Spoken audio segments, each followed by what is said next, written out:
ચાલો આપણે આજે વઘારેલો ભાત બનાવીએ.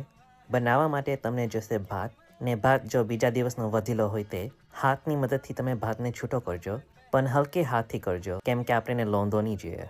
ભાત છૂટો કરીને એમાં હળદર, ધાણા જીરું ને લીલો મસાલો નાખી દેજો ને આને ધીમેથી હલાવજો. બધો મસાલો ભાત પર વળગી જાય એટલે આપણે આને વઘાર કરશું. ગરમ તેલમાં તમે રાઈ અને જીરું નાખજો. રાઈ તતરી જાય ને જીરોનો રંગ બદલી જાય એટલે અંદર લીમડો નાખી દેજો ને જરાક વાર માટે સાતરી લેજો. વઘારમાં તમને કંઈ બીજું નાખવું હોય, કાંદા કે ટમેટા અમણે નાખી દેજો ને એને બી જરાક વાર માટે સાતરી લેજો. વઘારમાં આપણો ભાત નાખી દેજો. આને બરાબરથી ચારી લેજો ને આપણો વઘાર ભાત પર સરસ રીતેથી વળગી જશે. ભાત ગરમ થઈ જાય એટલે ઉપરથી ધાણા નાખજો ને આપણો વઘારેલો ભાત ખાવાનું માટે તૈયાર. ને તમે કોઈ વઘારેલો ભાતમાં કંઈ બીજું નાખતો હોય તો તમે મને કહેજો ને બીજું કંઈ સાથે ખાય તો. ને આ વઘારેલો ભાત દહીં સાથે બહુ સરસ લાગે છે. આવજો.